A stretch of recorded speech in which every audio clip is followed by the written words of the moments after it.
Hey folks, apologies that it's been a bit of a while since I've uploaded, right? To be honest with everyone, it's just because real life's gotten a little bit rough the last past year or so. And, not trying to complain because I know a lot of people have it rough right now, not just me, but just I mentioned them more as kind of a factual reality.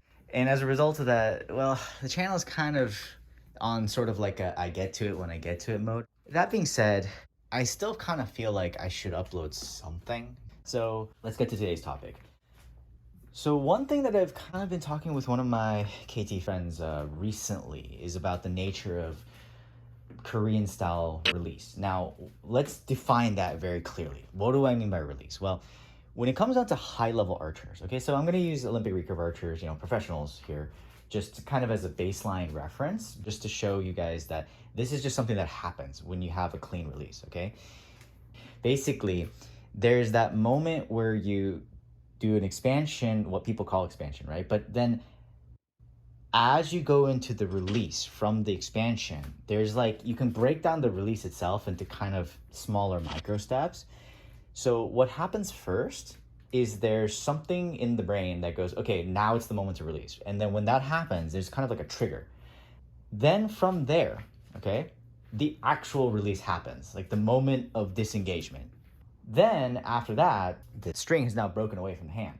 And as a result of that, then you basically the hand's gonna fly backwards into what we call the follow through. Okay. So why I mentioned that is because what we're going to talk about is that exact moment where the string disengages from the finger. If you want to learn how to release with the Korean style bow, especially a Korean heavy poundage bow, you have to sort of do the complete opposite of what seems to come normal, like naturally, or what seems to make sense. I know that sounds super weird, so I'm going to explain, okay? If you think about the hand like this, like it can move in the X, Y, and Z axes, okay? So it can rotate along those axes. What we call basically the X axis rotation is essentially known as extension and flexion.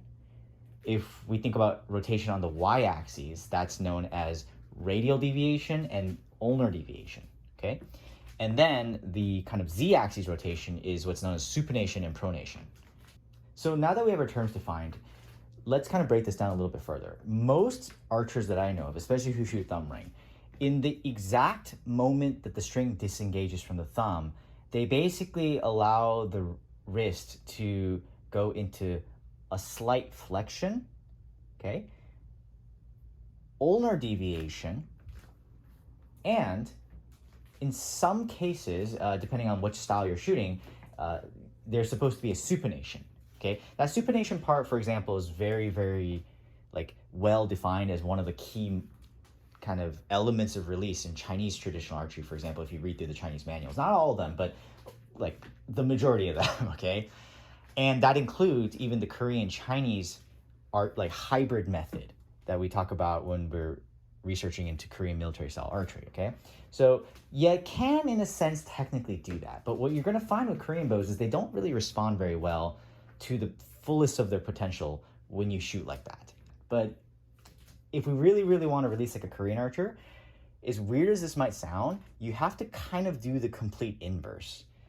Okay, so what we're going to be doing is having the wrist go into extension, and then we're going to have the hands go into radial deviation and then pronation. But you're going to see that there is a logic to this. Okay, so from this angle, indeed, if you go into ulnar deviation and flex the wrist forward as you release, if that happens, you're not only going to lose whatever talent you just got, you're also going to kind of be moving forward as you release with the string. So it's going to tend to result in a bit of collapsing, to be honest with you.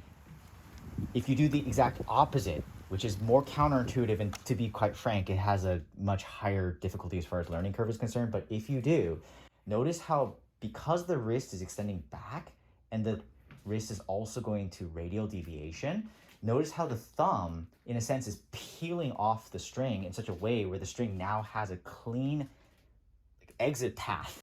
This is actually really similar to how some types of compound release aids work.